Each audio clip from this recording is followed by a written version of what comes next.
Wardandi, Gamarua, Kamilaroi. G'day and welcome to Kamilaroi and Eora Country. Metropolitan Local Aboriginal Land Council, our elders and members would like to welcome everyone here.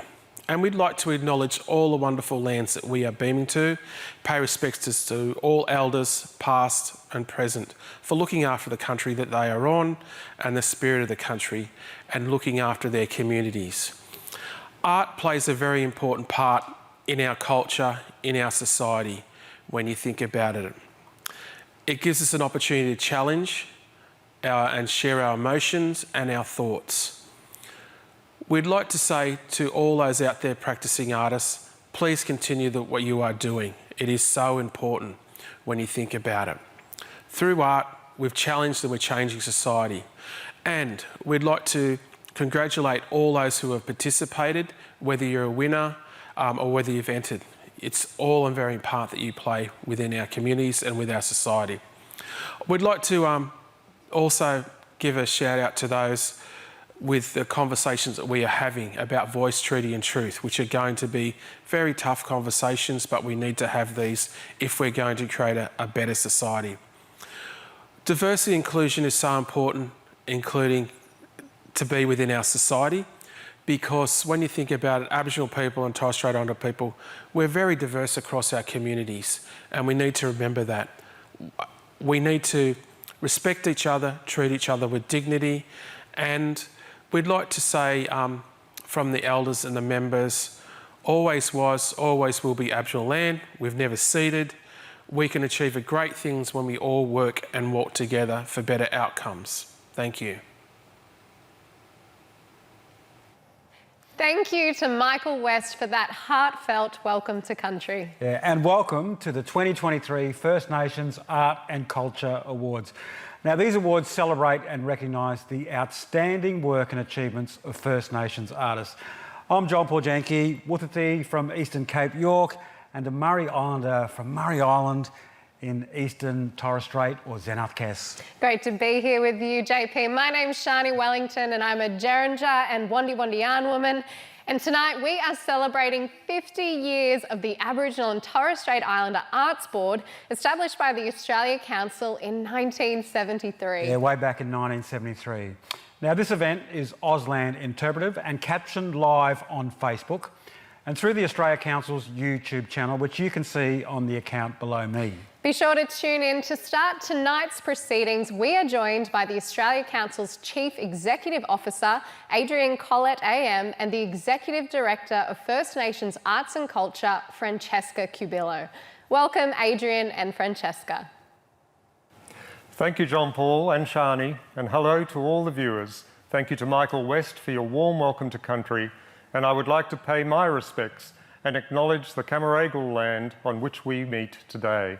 I'm Adrian Collett, CEO of the Australia Council, soon to be Creative Australia, and it's wonderful to again partner with NITV to present these awards.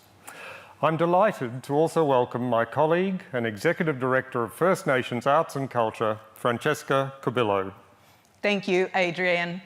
The First Nations Arts and Culture Awards bring us together to reflect on the incredible wealth of First Nation creative talent from right across this vast country of ours.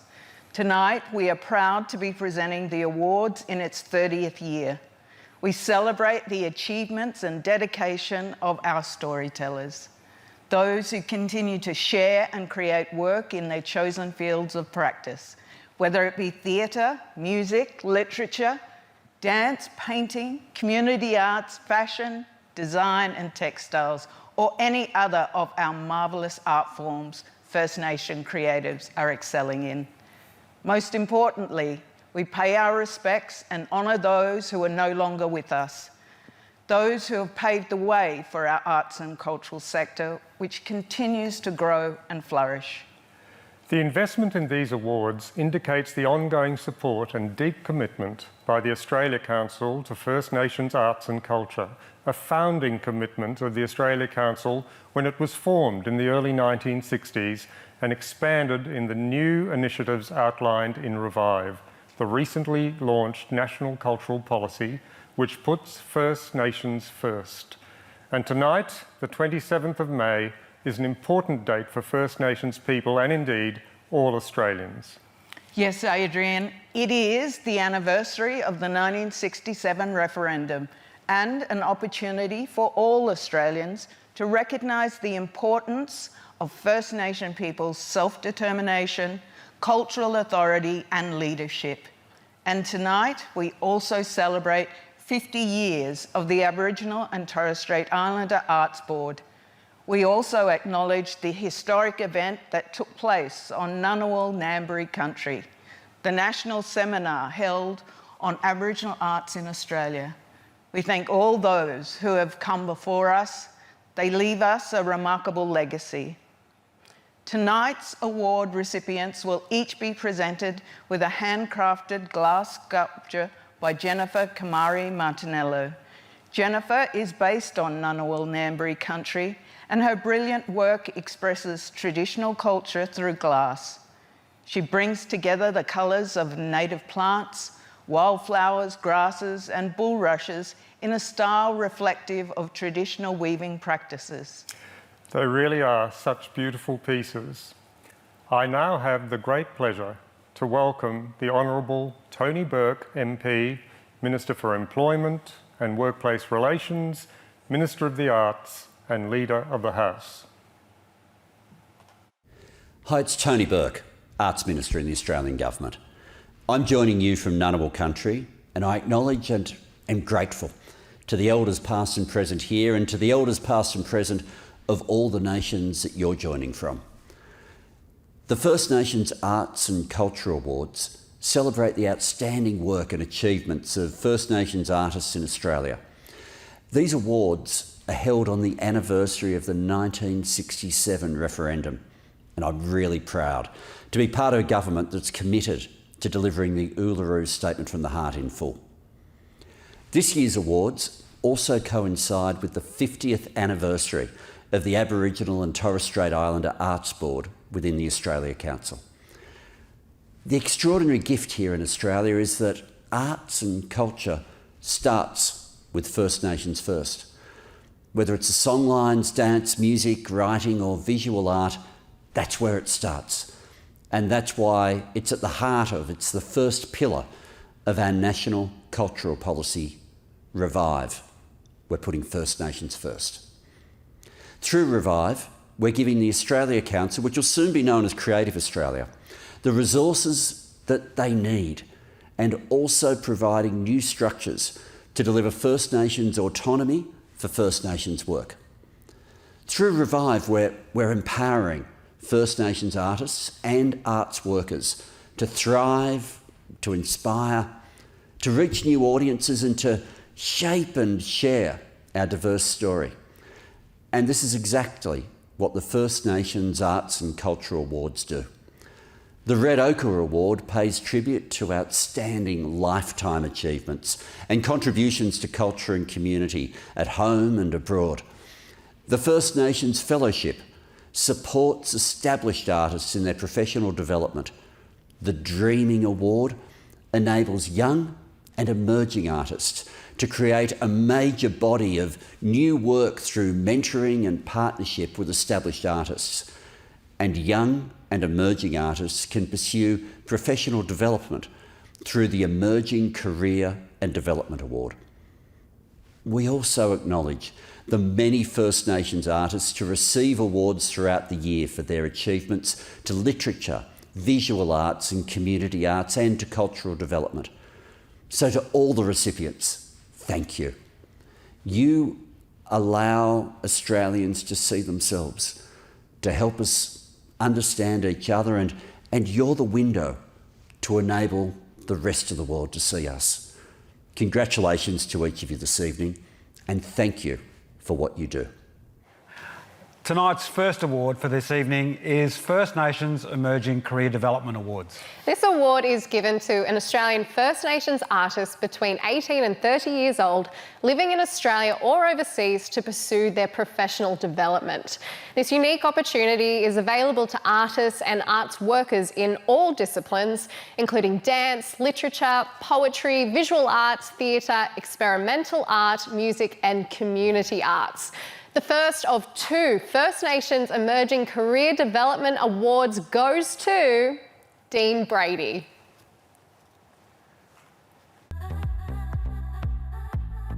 I'm Dean Brady. My mum's from up north, the Guguyalanji and Birigaba people, but my mum is from Zimbabwe. She's an African mix. I'm based in Brisbane.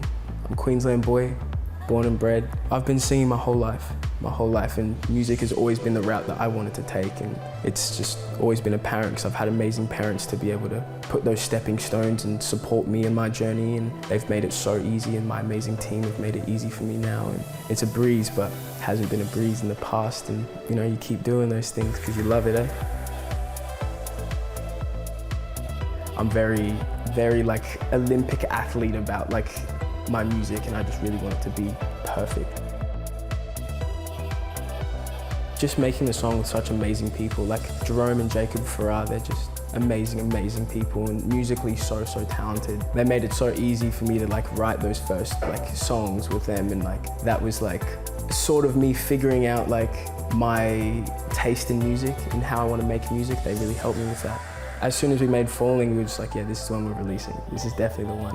Everyone was just singing Falling, Falling, and then we were just like, okay, let's do it. And then we released it. And amazing, yeah.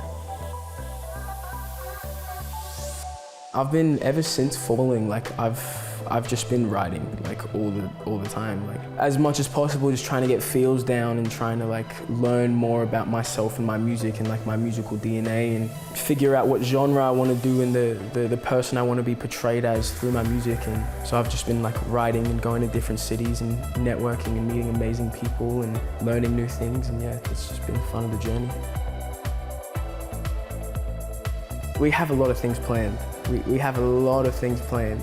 I definitely have a single coming out soon. Then we have some amazing projects that we've done with some amazing people that I really want to release. Like not even stuff that I release as myself, but just like collaboratively with like other amazing artists, because Australia at the moment is like killing it, absolutely killing it. And I just feel like the world needs to see more of what the talent that we have is here, because there's a certain roof that not a lot of like Aussie artists can get through, and I want to break that roof so all of us can get through, because everybody is so different. Everybody has all these talents that the world needs to see.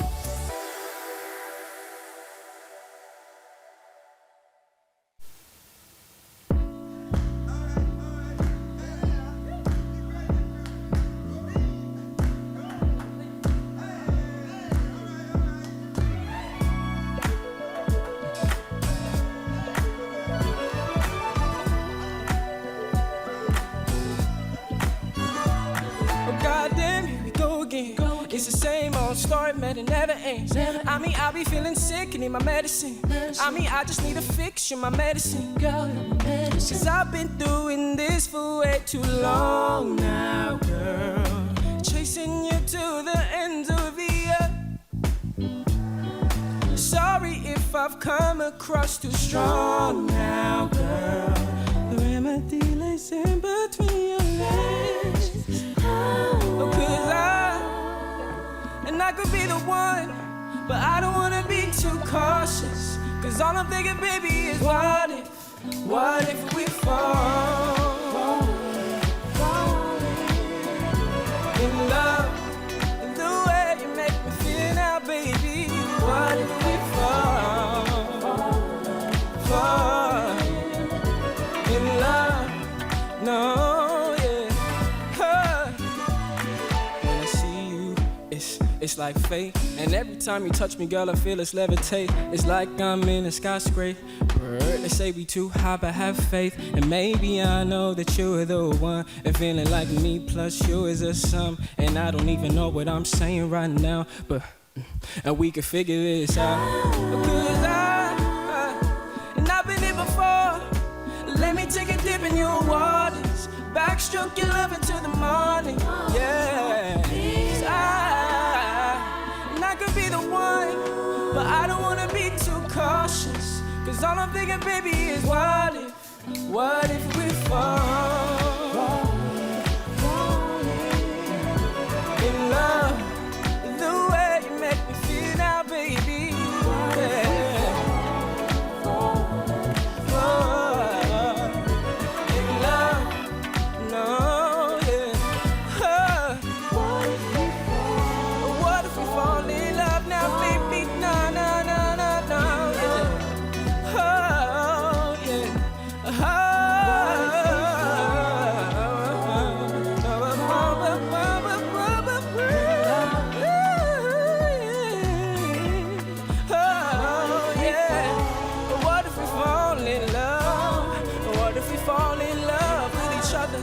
one another. And baby girl, you know you wanna be my yeah. And be my wife in love, yeah.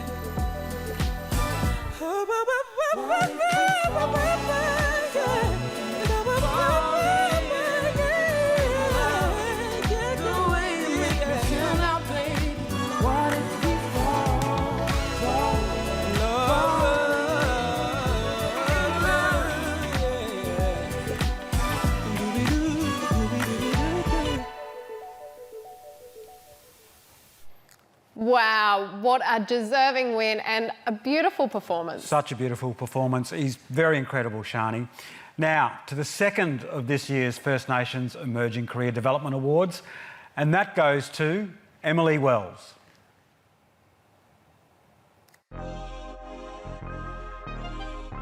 I'm Emily Wells. I'm a proud Kamilaroi woman. My family are from Narrabri, Walgett and extend out to Tamworth. I was born and raised on Kabi Kabi country on the Sunshine Coast. I spent a lot of my time in Brisbane, Meanjin and now call Naarm in Melbourne home.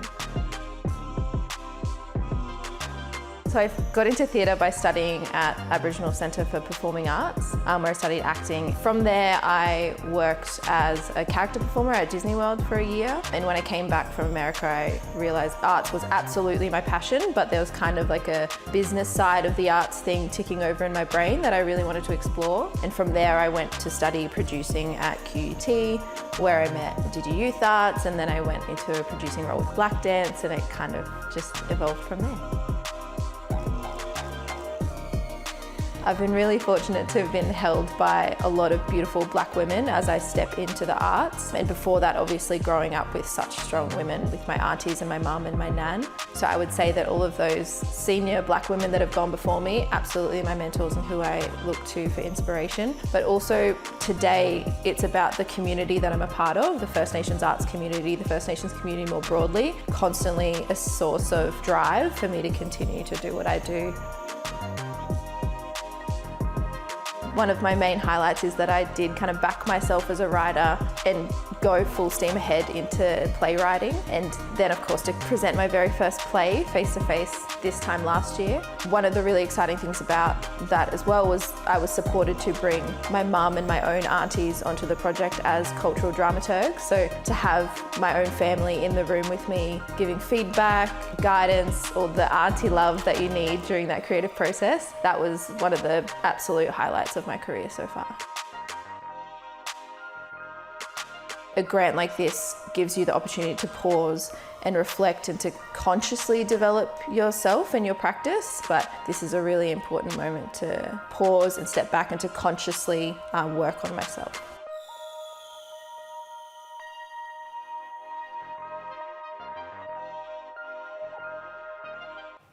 And congratulations to Emily. All right, well, next up, we have the First Nations Art and Culture Fellowship.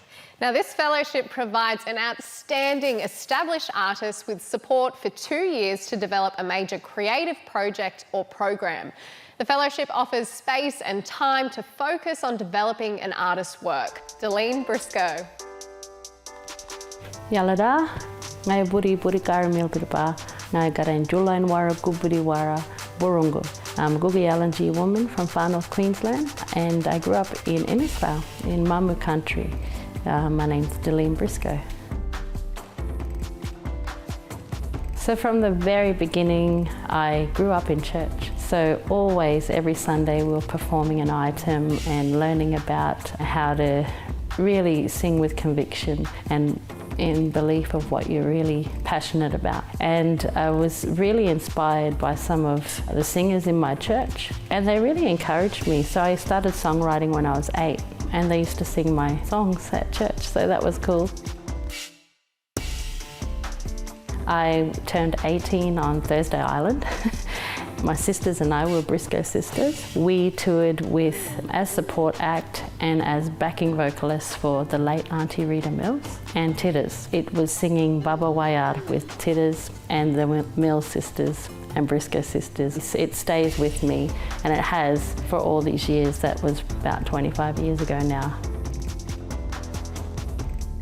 I learnt that you can't separate culture from your art. they go hand in hand, they're one and the same. And so if you keep that strong in everything you do, you can't go wrong. You know, we make mistakes, we learn along the way, but there's some really core values of our culture that I try to uphold in every decision I make, and it goes through that filter of, oh, what would Uncle Arch think about this, what would Aunty Rube say about this, and I do that with like Aunty Lou Bennett as well, who I grew up with in the industry as an elder of mine.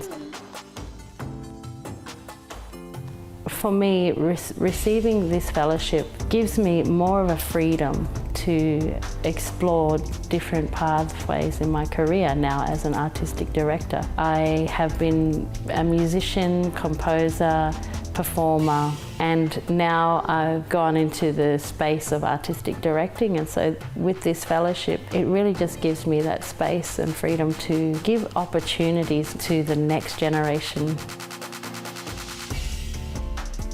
Even though we're getting all this recognition now, it's really important to acknowledge like the elders that have come before us, and they didn't get the platforms that we had. They didn't have these fellowships. So I just really want to acknowledge that I'm only here because of the hard work that they've put in.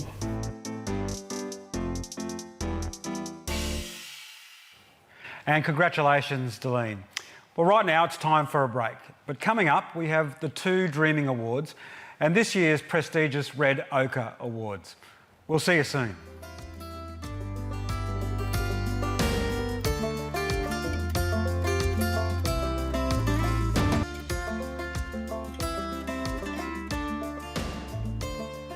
Welcome back to the First Nations Arts and Culture Awards. Right now, it is time for us to announce the winners of the Dreaming Awards. The Dreaming Awards were established to support 2 inspirational young First Nations artists aged 18 to 30 years to create a major body of work through mentoring and partnerships. This mentor or partner will help assist and guide the artist in the development of a new body of work. The first of the 2 Dreaming Awards goes to Phoebe Grainer.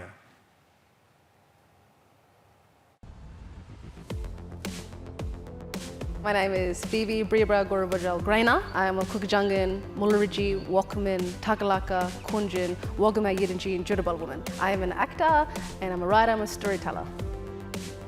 So this play is about 3 generations of Muluriji women from this area. Actually, where we are right now, my great-grandmother used to live down there, and my grandmother, who's here with me now, used to live there, and that's who the story is inspired by. Now I would like to acknowledge my Muluriji elders, past and present. I acknowledge their fight, their love, their dances, their songs, and their storytelling. This was, and always will be, Bama Butchery, Aboriginal land. Muluriji is where the 2 waters meet and is known as the meeting place for many mobs around this area, and is where this town gets its name, Moriba. Muluriji country is abundant with life and is home to many different cultures. I am incredibly humbled and proud to be the recipient of the Dreaming Award for 2023. Thank you so much to the Australia Council for the Arts. Thank you for continuously supporting and championing First Nation artists. Thank you to my family for encouraging and supporting me throughout my life. To my mentors, thank you for your words and knowledge. To the storytellers, thank you for sharing your stories and uplifting me. Thank you all for inspiring me to dream big. To the storytellers, keep telling your stories. Your stories are so important, and keep truth telling, because your stories inspire all of us mob. I hope this award inspires my Muluriji mob from here. I hope it inspires mobs all across Australia. Awards like this are so important and crucial to artists. It motivates and recognises the hard work that First Nation artists are contributing to the arts in Australia. Thank you again. I am so humbled to be the recipient of the Dreaming Award for 2023.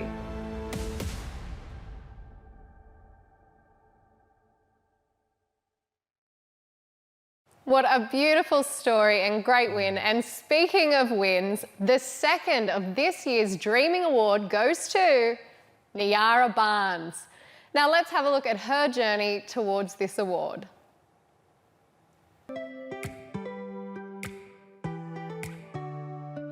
Hey, I'm Nayara. I'm 25 years old, currently living in beautiful Nipaluna, Luchuita, Hobart, Tasmania. But I'm Gidja from the Kimberleys in lovely WA.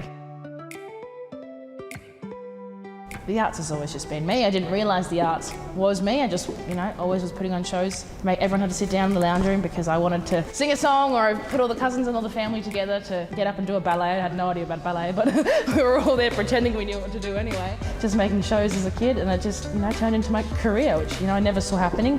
One step led to another, and you just follow your passions and what you're keen on. I met Jessica Malboy when I was 17 or 18, and that was just like, whoa, pinch me, man. They weren't necessarily direct mentors, but there was always that role model that like, wow, I want to do that one day. Wow, imagine what life is like getting to sing as your job. I still sometimes wake up and think, this is my job, this is my life. I go and sing, and that's my world. I act, I step into people's shoes every day as a character, as an actor. I'm a professional pretender.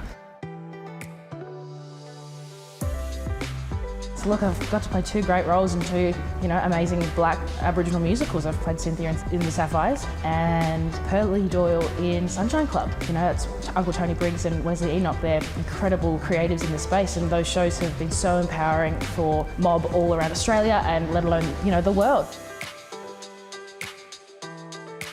Broadway But Black is a show that I don't think exists yet, or something that I haven't seen. I think Broadway is obviously my life, and musical theatre is the main area I want to work in, and I think Aboriginal culture has some of the oldest stories in this world, and I just want to make a 1.5-hour show and tour it around Australia. And everywhere I go, I'm gonna find, a local artist, someone black to join in and do a guest spot, which is really exciting. I just think there's so much great stuff. Like I Dreamed a Dream, a classic. I dreamed a dream in time gone by, but put into, native tongue, into Gidja language. I just think the world's your oyster. Shakespeare had it bang on the money with that, and I've almost given up on myself and my arts. All the times you pick yourself back up again, that resilience goes back as old as, our culture.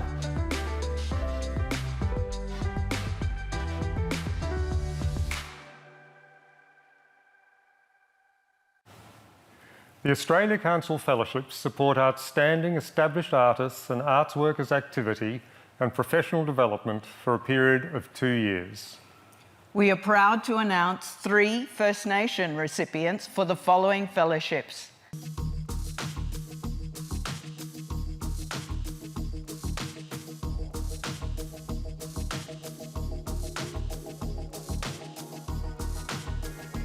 Yura Yalada, Ngaguburi Marindi, Ngagu Bamaburi, Jungaji. So my mob's Kuki Yalanji, up just north of Cairns. And I live and work and breathe and share stories on Gimoi Wallabari Yidinji lands here in Cairns. So a lot of my work is based around bringing language back to our children and looking at a space that's been dear to my heart the last couple of years, Ngamumo, which in my language means 4 mothers. We've been developing a program and delivering it here in the Cairns and this sort of region, bringing a space for mums in that first 1,000 days to connect and share stories, share yarns, create for their babies that's stamped with their identities. This special space behind me is kind of a spin-off from all of that, where I've actually been supported by the Sparks program and bring the Birrumba story, my very first stage playwright, so I'm really excited to be able to share this story. The play is about sharing stories. 3 cockatoos come together to share their stories, share their yarns. It's a play about friendship, laughter, grief, but it's also a play about listening to your instincts, listening to that voice within. 3 Birrumba look at wanting to save and find their voice, save the rainforest from a once-in-a-century event. It's a beautiful piece. Yeah. Thank you, Australian Council for the Arts, for supporting me on this journey through this fellowship. And thank you also to my elders and the Birrumba family for helping to bring these stories and language to life, put some wings on the Birrumba white cockatoo. I look forward to bringing more of these stories and more of these resources to you in the future. Yalada.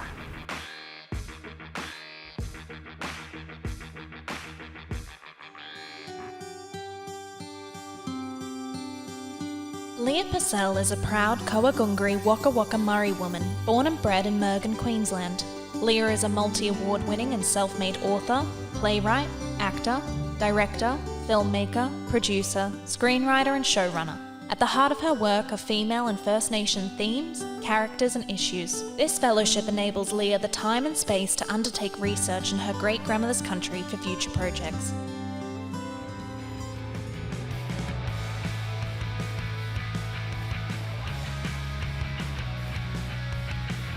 My name's Peter Clancy and I'm a descendant of the Bangarang peoples from southeastern Australia. I'm going to create a few projects looking at waterways and other confluences, but also I'm going to create work for the first time on Bangarang country, working with some of my elders. So that's incredibly special. You know, a lot of the work that I create is in honour of my grandmother, who her positionality in relationship to her Aboriginality was that she was part of a generation that was denied her culture and denied the ability to talk about it. And so I feel like I have a responsibility to speak for her and with her. So I'd like to honour Dorothy Jean. Thank you very much to the Australia Council for the Arts Visual Arts Board for awarding me the fellowship that will support new work and my practice for the next 2 years and into the future. And also thank you to my beautiful family, my husband Zane and my little boy Eddie and my mum Kay. So thank you very much for all your support and I'm really honoured to have this opportunity.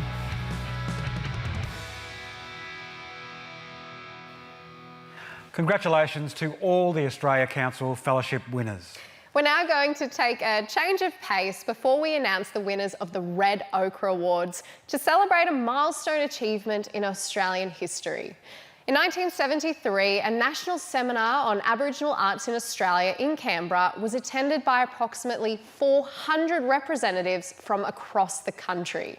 The following segment is an acknowledgement to those that attended the 1973 seminar, the establishment of the Aboriginal and Torres Strait Islander Arts Board, and the ongoing remarkable achievements of the First Nations arts and culture sector.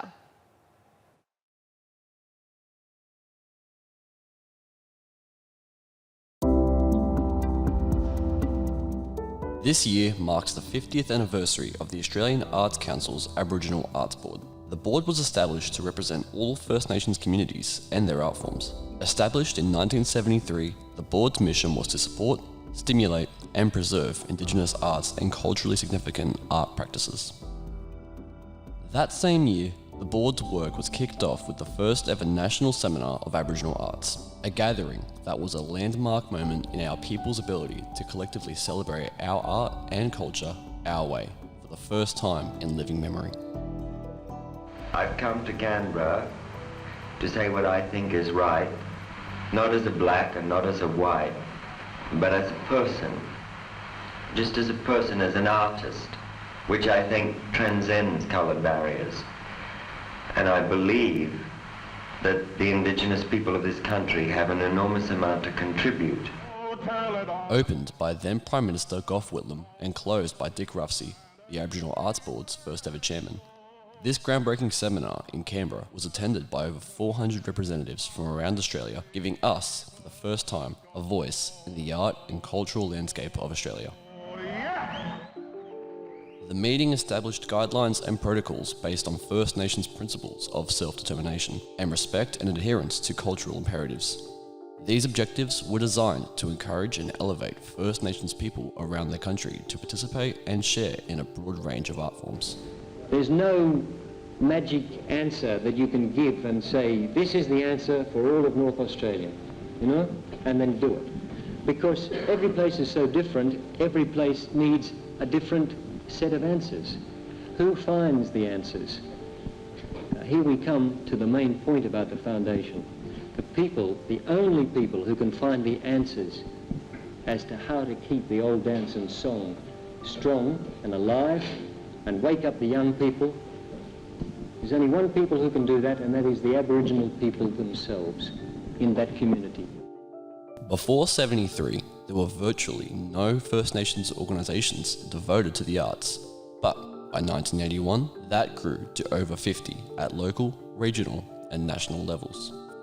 For the first time, we were able to establish our own organisations, utilising modern resources, mediums and forms to share our remarkable heritage and stories on a global stage. I think one expects, when you see a film, to be in that part, living yourself. And most of the films that I've seen on Aboriginal culture and about Aborigines has just been cold and hard to me.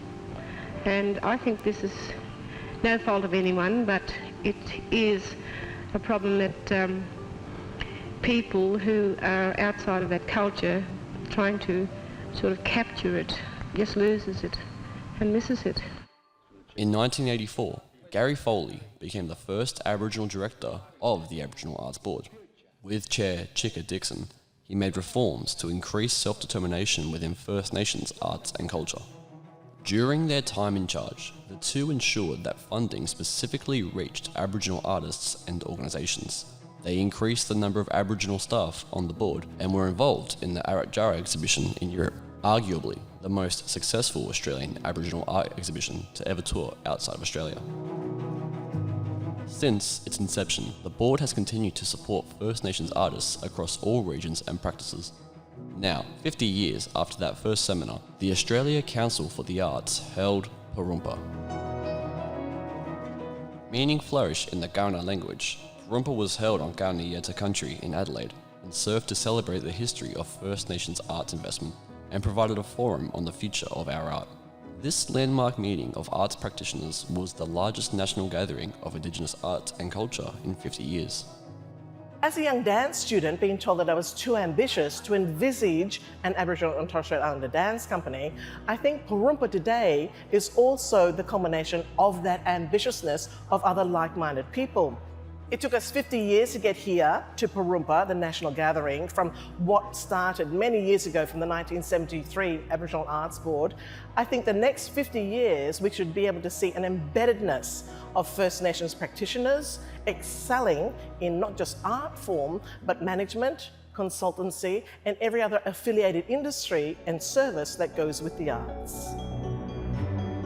Because of the founding of the Australian Arts Council's Aboriginal Arts Board, because of the work and hope put into that first seminar in 1973, because of the continued efforts since then and up to today, First Nations arts and culture in this country is a vibrant, thriving and beautiful gift to the nation.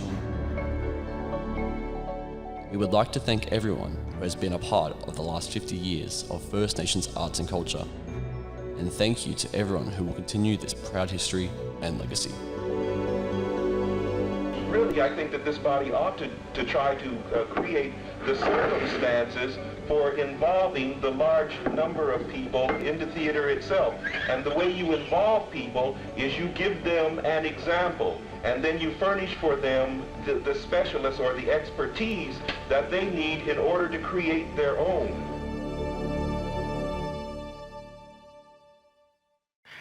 Now, Shani, you know how much I love history, and seeing some of that footage way back from 1973 was really exciting, but I can't believe that it's been 50 years already. I know, and I'm sure there will be another strong 50 years ahead of us for Aboriginal and Torres Strait Islander art and culture, thanks to those that are paving the way before us. Yeah, and now it's time to announce the two recipients of this year's Red Ochre Awards.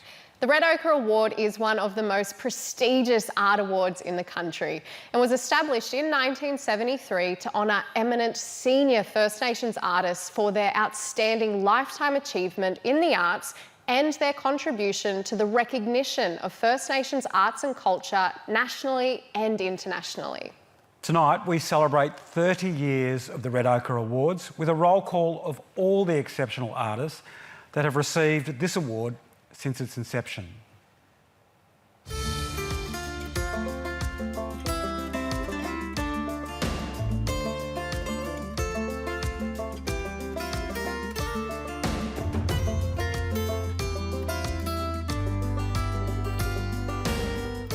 This year, we add two more names to that list. The first recipient of the Red Ochre Award for Outstanding Lifetime Achievement is Aunty Sandra Hill.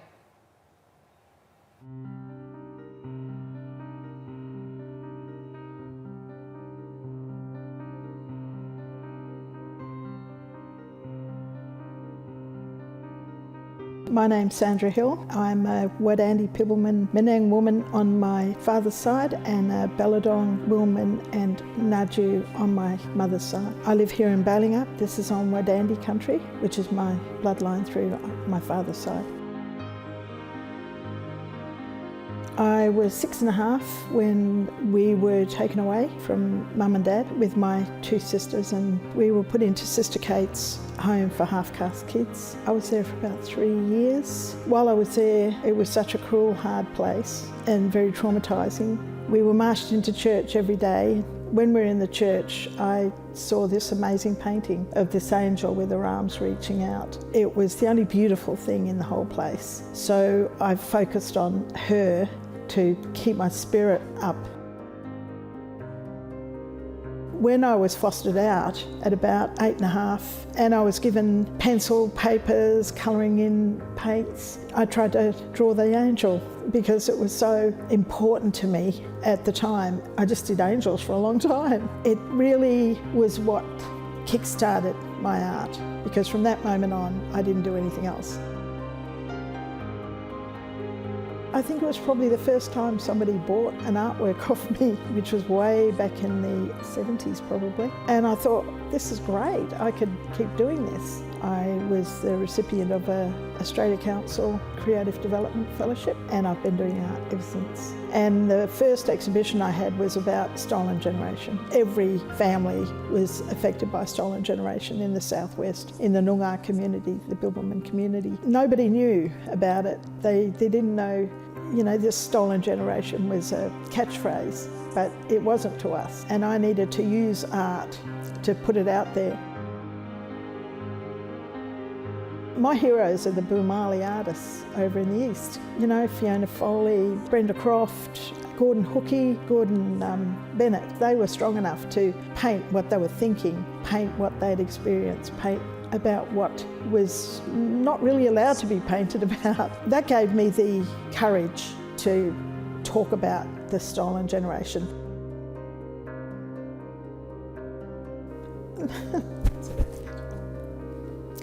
I never could have dreamed of the Red Ochre.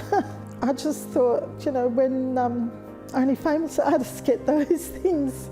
I've had a very, very long fight finding my culture, finding my family, finding my community, finding my place in our community, and finding my way from having it all taken away. I'm just so busy fighting to come back from the trauma of being taken away that I never thought of awards. I feel very proud for getting it, for being the recipient of the Red Ochre Award. The passion I had was to tell my stories, to tell my mum's stories, to share the experiences. I think it's hugely important that they do understand who we are as people and as individuals.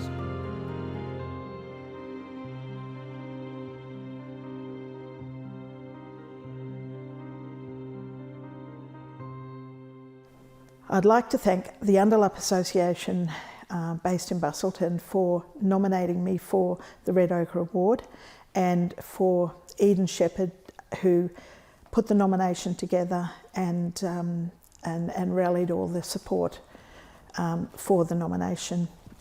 I'd also like to thank everybody who put in letters of support for me, on behalf of me, for this nomination. They range from ex-students to friends, family, curators, gallerists. It's 40 years of art. I'd also like to give my wholehearted thanks to all of the elders, ex-students, family, friends, curators, gallerists, and all my art connections that I hold dear to me. who wrote support letters for the Red Ochre Award. It meant the world to me just to read them. And it's just made me so happy that to know that I have your respect.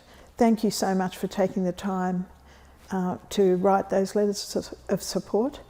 And I'd also like to thank my family and my kids. They have stood with me, stood side by side with me through my journey in the arts, and had a lot of patience and a lot of love. And yes, thank you so much. This award means the world to me. It's hugely important to me and made my heart happy and my spirit soar. Thank you. What a touching and inspiring story. Well-deserved award for Aunty Sandra Hill. Yeah, it certainly is a great story of resilience. And now to the final award of the night. The recipient of the second Red Ochre Award is Uncle Bob Weatherall.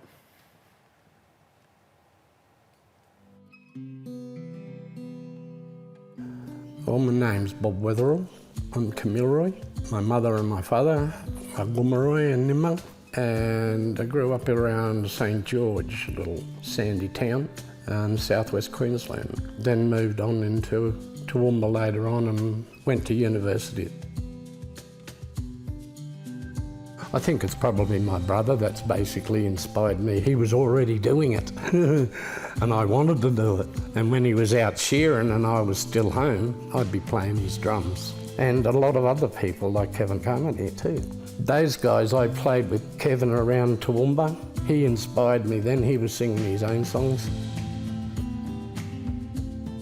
Things took off a little bit easier, that there was more opportunity of more engaging with other musicians, sound recorders and studios, really trying to learn to play guitars and trying to play the drums, I suppose, and try to make something out of myself. Anyway, I ended up at the university, Darling Downs Institute of Advanced Education at that time, to do the visual performing arts course there. I came down here and there was more variety again. People were learning that I was a drummer and basically wanting me to come and have a play and see what you sound like. Then you meet all the blackfellas in there and they start educating you about what's going on. We have a great collaboration where we're all more or less on the same page of having a national Aboriginal and Torres Strait Islander artistic authority. A lot of bands in Brisbane had to move out of Brisbane, out of Queensland, and we had to go down into Sydney or in other places, you know. There was nothing here for musicians. It wasn't going to work. That's what they tried to do with us, and they beat us down, but we still played in the pubs and we still played around the camps, down the river at the fishing. We'd always get our own entertainment, and we can all be Nurraga together and be silly and have fun and just, you know, shake our heads at some of us, really. That's our community, that's what it is. That's what makes us make sense. And then you can go out there and sing your song. And if you don't know that song, don't get out there and sing it. But I'd encourage you to sing that song, learn it, sing it over and over and over until you know it. We'll stand our ground further, and I hope that the kids in the future are going to stand their ground for their basic human rights and fundamental freedoms. I'm really, really bloody honoured actually that my own people could probably look at and say, yeah, they did their bit. I hope that was inspiring for them. No, I'm very honoured that, you know, my own people recognised, you know, some of the things we did together. Yeah, I want to thank the Australian Council for the Arts for the award, and also to the Red Ochre mob. Thanks for the nomination by my son. That was a big surprise, thank you. And for everybody I ever worked with, just thanks. Tonight, can share it all with everybody because it belongs to them and the people from the camping grounds and the riverbanks. Yeah, fancy been putting on the same stage as Archie Roach and Jackie Charles. Boy, Jesus, eh? Yeah. Well, just hope I can do them proud further. That's all we can wish for, I suppose, and to keep working as long as we've got breath in us. So we're not finished, but there's a lot of work that needs to be done. A powerful message there from Uncle Bob Weatherall. Well done. Gorgeous. And congratulations to all of our winners, and thank you to everyone who tuned in and joined us on such a special and important occasion. Yeah, thanks to everyone who put these awards together, to the NITV staff and crew, to Francesca and Adrian, to our Auslan interpreter and our live performers, and congratulations again to all the award recipients. To close the show, we have our final performance by this year's Dreaming Award recipient, Nayara Barnes. Good night, everyone, and thanks for coming. And thank you for watching.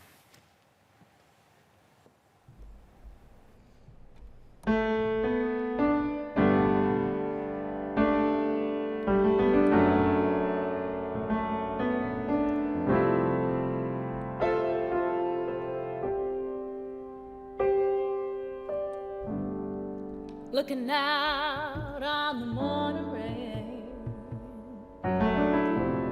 I used to feel so uninspired.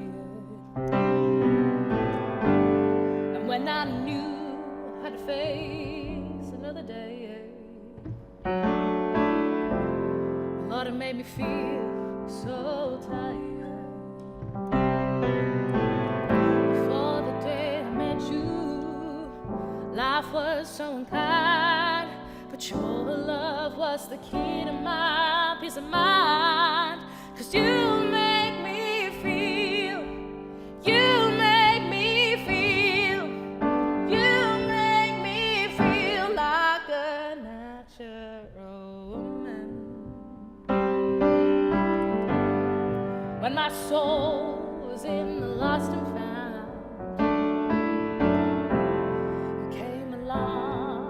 to claim it. I didn't know just what was wrong with me, till your kiss helped me name it. Now I'm no longer doubtful of what I'm living for, and if it makes you happy, I don't need to do more. 'Cause you make me feel, you make me feel, you make me feel like a natural woman. And oh, baby, what you done to me, you make me feel so good inside. And I just wanna be close to you. You make me feel so alive. 'Cause you make me feel, you make me feel, you make me feel like a natural woman. A